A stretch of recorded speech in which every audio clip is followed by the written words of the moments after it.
Olá, amores! Espero que esteja tudo bem com vocês. Estou passando aqui para fazer uma pequena revisão sobre o tema que nós estudamos na segunda unidade, que será tema da nossa avaliação, que é a filosofia helenística. E eu não posso simplesmente falar das escolas helenísticas sem mencionar o contexto histórico em que elas estão inseridas, né? Um contexto de crise da civilização grega. A Grécia passa por um processo de guerras, as guerras médicas, depois a guerra do Peloponeso, e essas guerras possibilitam o enfraquecimento da civilização grega. E esse enfraquecimento contribuiu muito para a dominação de um outro império, o Império Macedônico. Então a Grécia, que era um conjunto de cidades-estados independentes, passa a fazer parte de um império, né? O império comandado inicialmente por Filipe II, depois por Alexandre o Grande. E o que isso tem a ver com filosofia? Tudo. Lá na Grécia clássica, no período que nós estudamos na primeira unidade, o grego podia participar da política, o grego era cidadão, o grego tinha voz ativa nas decisões tomadas na sua cidade, então havia uma preocupação coletiva. Sofistas, Sócrates, Platão, Aristóteles se preocupavam com a coletividade. Porém, com a dominação do Império Macedônico, esse cenário muda. Eu não sou mais cidadão, né? Eu passo a ser súdito. Então eu não posso mais me preocupar com a coletividade, eu não posso mais opinar nas decisões políticas, eu não tenho mais o que fazer pelo outro. Então o objetivo da filosofia muda. A filosofia que antes se preocupava com o coletivo passa a se preocupar com o individual. E o grande objetivo da filosofia, das escolas filosóficas desse momento, é a felicidade. Mas não a felicidade do coletivo, como eu disse para vocês, mas sim a felicidade individual. E que escolas eram essas? A primeira escola que nós estudamos foi o epicurismo, que recebeu esse nome devido ao seu fundador, né, Epícoro. O epicurismo também era chamado de escola do jardim, porque os seus participantes se reuniam, né, num grande jardim na cidade de Atenas. E o epicurismo acreditava que a grande finalidade da vida, a grande finalidade da filosofia era a busca do prazer. O indivíduo precisava de prazer para ser feliz. Mas não é todo e qualquer prazer. Existem prazeres que para o epicurismo são enganadores, são ilusórios. O indivíduo deve buscar os prazeres naturais e necessários. Quais são esses prazeres? É comer quando se tem fome, beber quando se tem sede. Então, os prazeres naturais e não necessários devem ser deixados de lado, né? Comer uma comida refinada, por exemplo. Deve ser deixado de lado também os prazeres não naturais e não necessários, como luxo, riqueza. Então, o indivíduo deve buscar os prazeres corretos para de fato ser feliz. E é através desses prazeres corretos que o ser humano chega à ataraxia. O que é a ataraxia? É o estágio de plenitude. É o momento onde o indivíduo não sente mais dores, não sente mais distúrbios, não tem desequilíbrios. Então, através dos prazeres naturais e necessários, essa ataraxia é alcançada. Outra escola muito importante desse período foi o estoicismo, fundada por Zenão. O estoicismo, gente, recebe esse nome, né, porque os seus integrantes se encontravam nas estoás. As estoás eram os pórticos da cidade de Atenas. E esse estoicismo acredita que a grande felicidade está no equilíbrio, no controle das emoções, no controle das paixões. Né? Se eu consigo controlar aquilo que eu sinto, se eu não me levo pelas paixões, eu consigo de fato alcançar a felicidade.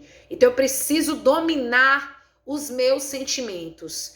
É através desse domínio que o indivíduo chega à ataraxia, né? Aquele estado de plenitude, aquele estado sem dores, sem distúrbios que eu já falei para vocês. Outro valor muito importante pregado pelo estoicismo é o cosmopolitismo. O que é o cosmopolitismo? É o ser cidadão do mundo. O indivíduo não é mais cidadão de uma cidade-estado. As cidades-estados perderam a importância. O que tem importância agora é o grande império macedônico. A Grécia é só uma parte desse império. Então eu preciso me sentir um cidadão do mundo. Eu preciso, pregar esse cosmopolitismo. Outra escola importante é o pirronismo, que recebe esse nome por conta do seu fundador, Pirro, ou ceticismo. O que é ser cético? É duvidar, é questionar, é criticar, é não tomar como verdade aquilo que não é suficientemente conhecido. E o ceticismo acreditava que o segredo da felicidade estava aí, né? A gente é imperfeito, nós somos imperfeitos. Então nós não temos a capacidade de saber o que realmente é verdadeiro e o que realmente é falso. Então a melhor atitude para alcançar a felicidade é se abster, é não julgar, é não proferir opinião. Então o ceticismo acreditava na afasia. O que é afasia? É a atitude de se abster, é a atitude de não proferir opinião, de não julgar, porque eu não sou capaz de fazer julgamentos, né? Eu sou imperfeita, os meus julgamentos podem ser errôneos. E é através dessa afasia que o cético chega à ataraxia, né? O estado de plenitude que todas as escolas buscam, a felicidade plena. E a última escola que eu vou mencionar agora para vocês é o cinismo. O termo cinismo vem de cinis, que significa cão. Diógenes, né, o grande pensador dessa escola, ele não foi o fundador foi Antístenes, mas Diógenes, o grande pensador dessa escola, acreditava que nós deveríamos viver como cães. Os cães levam uma vida humilde, vivendo com aquilo que é necessário, preservando o suficiente e sendo feliz, né, com isso. Então a vida do cão era uma vida que servia como exemplo para os seres humanos, de acordo com Diógenes.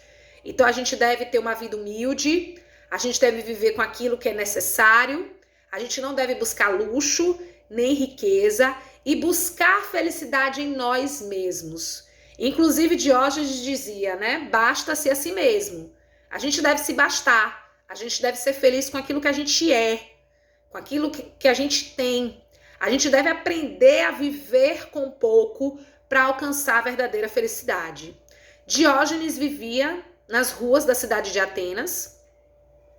Ele se vestia apenas com uma túnica, ele se alimentava de lentilhas, né? E vivia num barril. Então Diógenes vivia com muito pouco. E ele acreditava que a aprendizagem, né, com aquilo que é pouco, com aquilo que muitas vezes não é valorizado, é uma aprendizagem para a vida inteira, né? Quando você aprende a viver apenas com o que é suficiente, ninguém tira a verdadeira felicidade de você.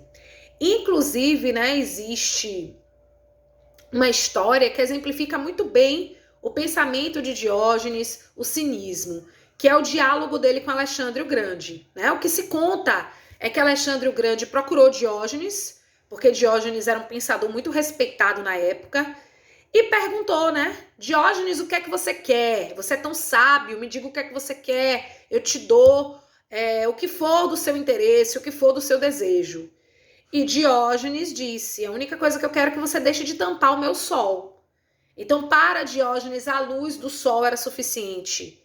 Era suficiente ser quem ele era, ter o pouquíssimo que ele tinha e poder desfrutar da luz do sol. Então, o cinismo prega uma vida humilde para o alcance da ataraxia, que é o estágio, né, sem dores, sem distúrbios, sem sofrimento, certo? Amores, espero ter ajudado vocês. Qualquer dúvida, estou à disposição. Beijo, tchauzinho.